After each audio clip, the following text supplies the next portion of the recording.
Sejarah terjadinya Perang Dunia Kedua. Perang Dunia Kedua mengakibatkan kematian sekitar 55 juta orang di seluruh dunia. Perang ini adalah konflik terbesar dan paling destruktif sepanjang sejarah.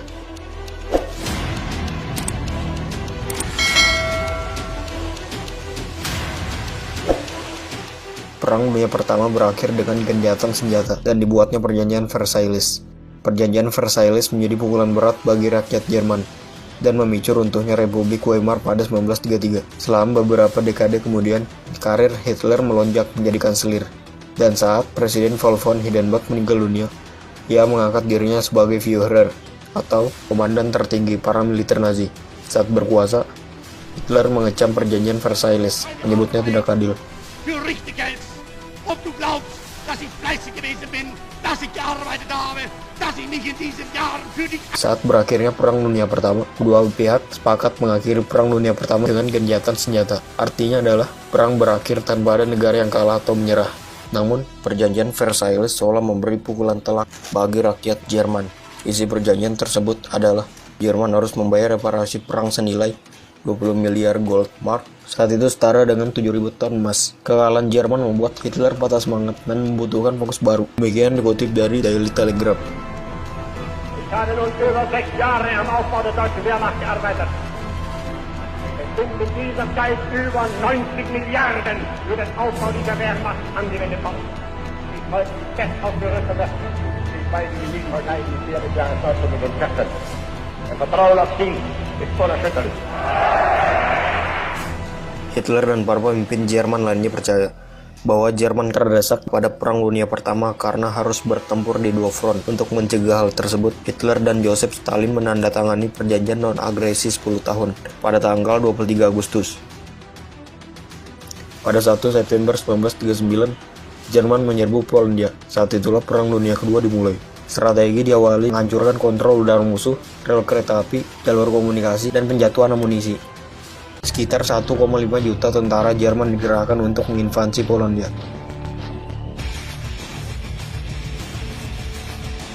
Jerman memamerkan strategi tempur modern yang dikenal Blitzkrieg. Strategi ini tidak mengenal pertahanan statis atau benteng seperti di Perang Dunia Pertama. Namun, pertahanan terbaik dalam strategi ini adalah gabungan pasukan yang terus bergerak saat melakukan serangan. Serangan ini membutuhkan mesin-mesin perang yang terus bergerak, pesawat tempur yang menguasai udara, serta pasukan infanteri besar yang terus bermanuver. Serangan semacam ini akan membuat musuh terkejut, kesulitan berkoordinasi sehingga mudah dipojokkan. Inilah yang membuat pasukan Jerman saat itu sukses menggilas Polandia. Hanya dalam tempo 2 hari saja Polandia sudah hancur lebur dan menewaskan sekitar 6 juta warga dan militer Polandia.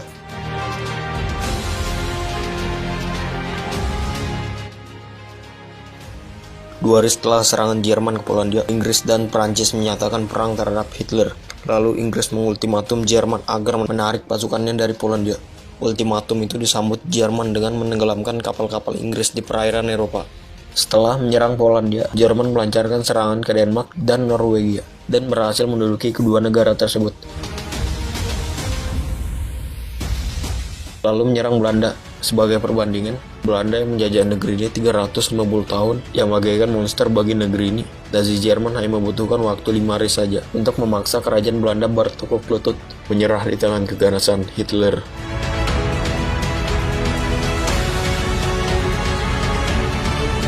Jerman berhasil menguasai Belanda pada Mei 1940, sehingga Ratu Wilhelmina mengungsi ke Inggris dan terus maju ke Belgia.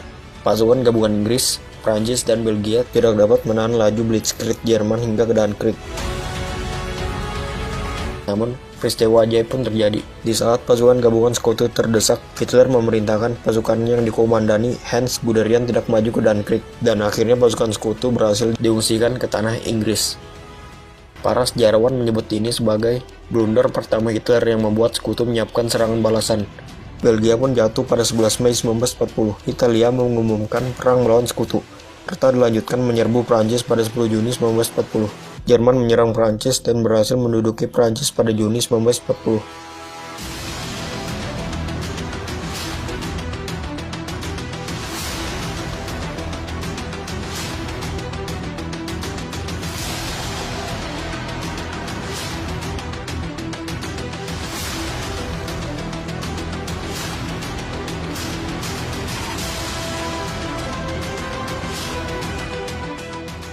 sehingga menyebabkan tentara Prancis di bawah pimpinan Charles de Gaulle mengungsi ke Inggris.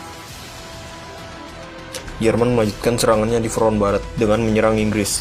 Namun, usaha ini gagal karena Inggris memiliki angkatan perang yang masih lebih baik dibandingkan negara Eropa daratan. Dan saat itu Inggris masih menyandang sebagai Raja Lautan dengan armada angkatan laut kerajaan Inggris yang sangat besar.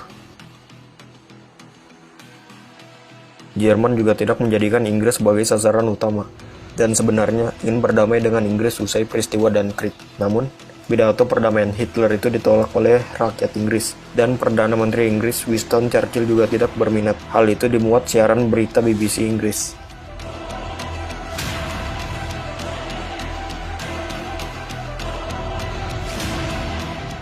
Pada tanggal 25 Agustus 1940, Angkatan Udara Kerajaan Inggris menyerang ibu kota Jerman Berlin dengan ribuan pesawat pengebom, dan untuk pertama kalinya membuat penduduk Jerman ikut merasakan perang ini. Maka Luftwaffe pun melakukan serangan balasan. Pada tanggal 7 September 1940, pesawat-pesawat Jerman berterbangan ke langit London dan menjatuhkan bertonton bom dari atas udara. Serangan malam hari itu menimbulkan kepanikan luar biasa di London, hingga menimbulkan korban jiwa dan kerusakan hebat di London. Ibu kota negara kerajaan terbakar hebat. London menjadi lautan api.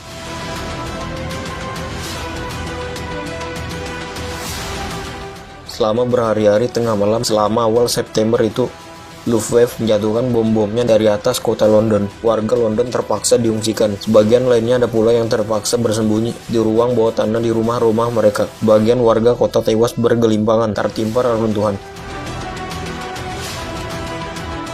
Sebuah peristiwa yang membuat Perdana Menteri Inggris yang baru menjadi ketar-ketir.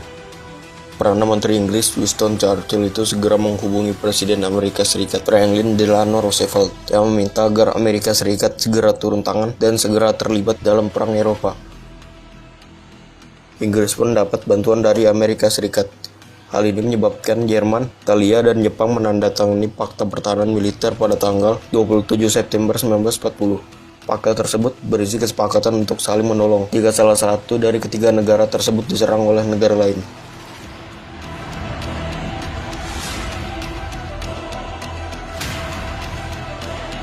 Selain itu, terjadi pula peperangan di front timur yang berpusat di wilayah yang memisahkan Jerman dan Uni Soviet. Hitler dan Stalin awalnya membuat perjanjian tidak saling serang, namun Hitler tak mengindahkannya. Jerman menyerang ke arah timur untuk menguasai Uni Soviet pada tanggal 22 Juni 1941. Sementara di Asia Pasifik, Jepang membombardir pangkalan armada Angkatan Laut Amerika di Pearl Harbor, Hawaii pada tanggal 7 Desember 1941. Serangan itu memaksa Amerika masuk ke dalam Perang Dunia Kedua. Langkah Jerman menginvasi Soviet ini merupakan ambisi pribadi Hitler yang dituangkan ke dalam bukunya yaitu Mein Kampf pada tahun 1925. Hitler mengatakan secara gamblang bahwa rakyat Jerman butuh tanah, butuh ruang untuk hidup, dan hal itu dapat diraih dengan menguasai tanah-tanah Uni Soviet yang memiliki daratan yang sangat luas dan kekayaan alam termasuk minyak bumi. Hal ini tidak saja menghidupi rakyat Jerman, tapi juga dapat menggerakkan mesin perang Jerman dan tentaranya. Padahal upaya Hitler untuk menginvasi front ke timur ini sudah mendapat banyak tentangan dari para jenderalnya, khususnya di Angkatan Darat, karena di waktu bersamaan Jerman masih menghadapi peperangan di front barat dengan jarak yang terlampau jauh serta waktu pelaksanaan yang kurang tepat untuk menyerbu front timur. Namun atas kekerasan hati Adolf Hitler, operasi ini pun dilaksanakan juga. Hitler mengerahkan kekuatan sebanyak 150 divisi, 139 diantaranya divisi panser. Jumlah tentara yang dikerahkan mencapai 3 juta manusia dan didukung oleh 3.350 tank, 7.184 artileri, 2.770 unit pesawat, dan 600.000 unit kendaraan. Pengerahan kekuatan ini menjadikan operasi Barbarossa ini sebagai operasi militer yang terbesar di dalam sejarah. Mulai dari molornya waktu operasi dari jadwal yang ditentukan dan terpecahnya konsentrasi peperangan, hingga pengalian tengah yang telah siap merebut kota Moskow. Untuk bergerak ke selatan menjadi masalah itu tersendiri. Hitler membagi pasukan daratnya ke 3 jalur penyerangan. Grup pertama ke utara, dipimpin oleh Jenderal Wilhelm von Leb menuju Leningrad. Grup kedua melalui jalur tengah menuju Smolensk dan Moskow yang dipimpin oleh Jenderal Fedor von Buch, dan grup ketiga ke selatan ke Kiev, Ukraina yang dipimpin Gerd von Rundstedt. Uni Soviet yang saat itu dipimpin oleh Joseph Stalin sebenarnya tengah dalam kondisi yang tidak siap menerima gempuran. Waktu itu beberapa kota Soviet berhasil digulung dengan mudah oleh Jerman. Di front timur, selama musim panas tahun 1942, Jerman dan blok porosnya kembali menyerang Uni Soviet dengan tujuan merebut Stalingrad di Sungai Volga, serta kota baku dan ladang minyak Kaukasus. Serangan Jerman terhenti di dua medan perang tersebut pada akhir musim panas 1942. Pada bulan November, pasukan Soviet melancarkan serangan balasan di Stalingrad, dan pada tanggal 2 Februari 1943, Angkatan Darat ke-6 Jerman menyerah pada tentara Soviet. Pasukan Jerman melancarkan satu serangan lagi di Kursk pada bulan Juli 1943, yang merupakan pertempuran tank terbesar di dalam sejarah.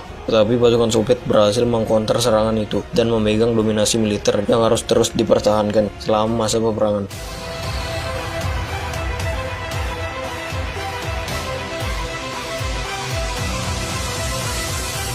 Blunder yang dilakukan Hitler juga membuat dominasi tentara Jerman juga menurun tajam. Tentara Merah akhirnya berbalik menguasai Medan dan berada di atas angin. Datangnya musim dingin yang hebat juga menguntungkan tentara Uni Soviet yang lebih menguasai Medan.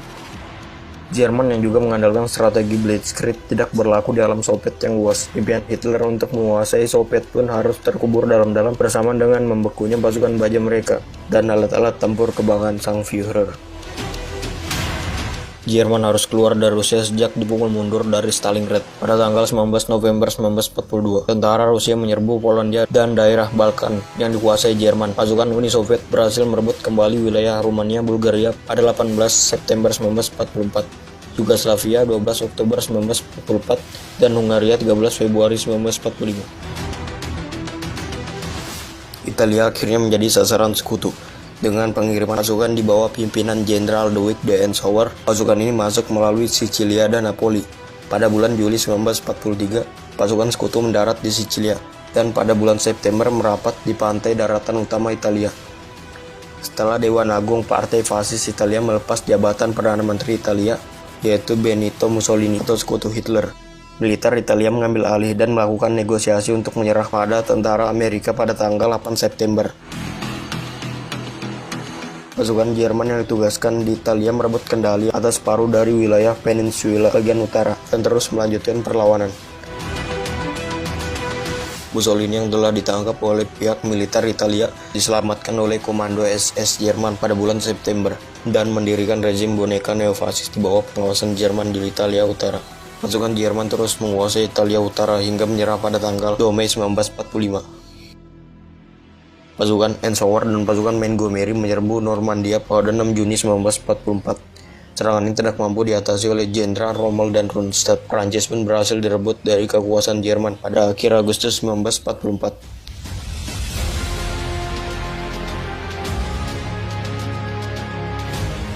Pada tanggal 11 September 1944, pasukan Amerika pertama menyeberang masuk ke Jerman, sebulan setelah pasukan Soviet melintasi perbatasan timur. Pada pertengahan Desember, Jerman melancarkan serangan balasan di Belgia, dan Perancis Utara yang dikenal sebagai Pertempuran Bulge, namun gagal. Angkatan Udara Sekutu menyerang pabrik-pabrik industri Nazi, seperti pabrik yang berada di Camp Auschwitz. Sekutu menyerbu Jerman menuju Berlin. Pasukan Soviet mulai membuka serangan pada tanggal 12 Januari 1945 dan membebaskan Polandia Barat sehingga memaksa Hungaria, Sekutu blok poros menyerah. Pada pertengahan Februari 1945, Sekutu mengebom kota Dresden di Jerman. Pasukan Amerika menyeberangi Sungai Rhine pada tanggal 7 Maret 1945. Serangan terakhir Soviet pada tanggal 16 April memungkinkan pasukan Soviet mengepung ibu kota Jerman, Berlin.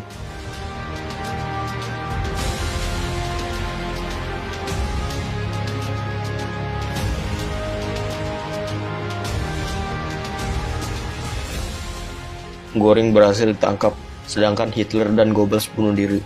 Laksamana Domit menyerah tanpa syarat pada 8 Mei 1945. Jerman pun menyatakan menyerah tanpa syarat. Jerman akhirnya bersedia menandatangani perjanjian perdamaian di Potsdam pada 2 Agustus 1945. Sekutu terus melancarkan aksinya dengan berhasilnya pasukan Amerika Serikat mengalahkan Kaigun Jepang.